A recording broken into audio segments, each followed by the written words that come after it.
If you're over 50 and still running, here's a hard truth most runners never hear. Your fitness is not your biggest limiter anymore. Your mechanics are.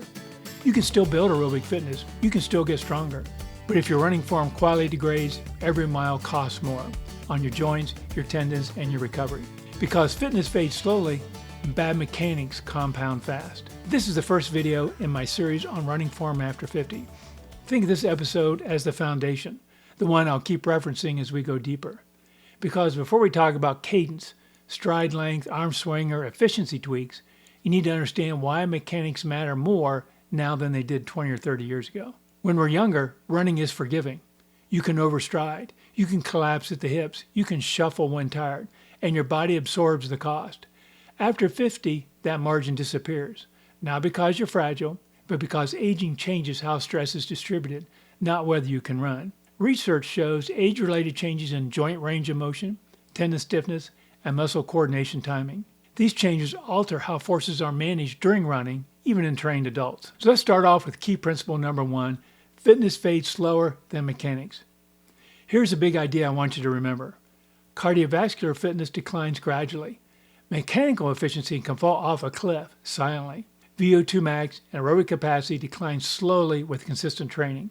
But running economy and neuromuscular coordination are more sensitive to aging and disuse. You might still hit the same pace, still finish your runs, still feel fine.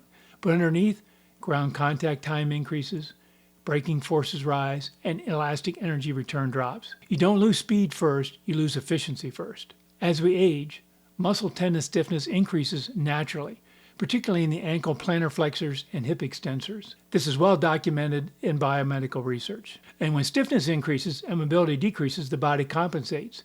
Reduced ankle motion translates into higher knee loading. Reduced hip extension gives you shorter stride and altered cadence.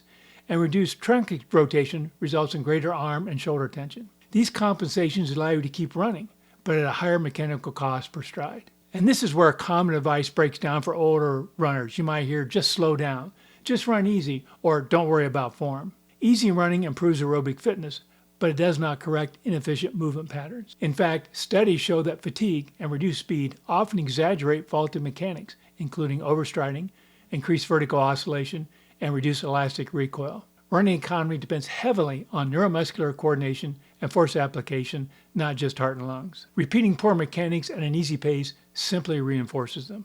If you're enjoying this video, please consider liking and subscribing. Thank you. Let's move on to key principle number 2. Mechanics are a stress multiplier. Think of mechanics like a volume knob.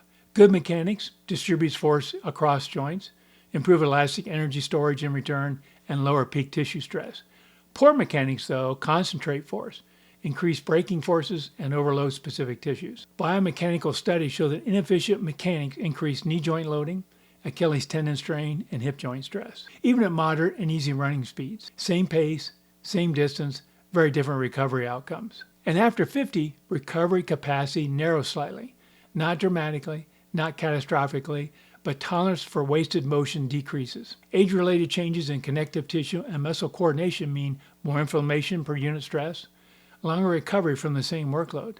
This isn't weakness, it's normal aging physiology interacting with inefficient mechanics. Now, this series is not about copying elite runners, running on your toes, or forcing artificial form changes. It is about reducing unnecessary mechanical stress, improving force distribution, and making your stride more economical. Mechanics are highly trainable at any age, especially when training targets coordination rather than raw strength. If you remember nothing else from this episode, remember this. After 50, fitness keeps you moving, mechanics keep you running. In the next episode, we're going to talk about cadence, what actually matters, what doesn't, and why chasing numbers backfire. Again, I'm Ralph, the Ageless Runner. If you enjoyed this video, please consider liking and subscribing. Thank you very much.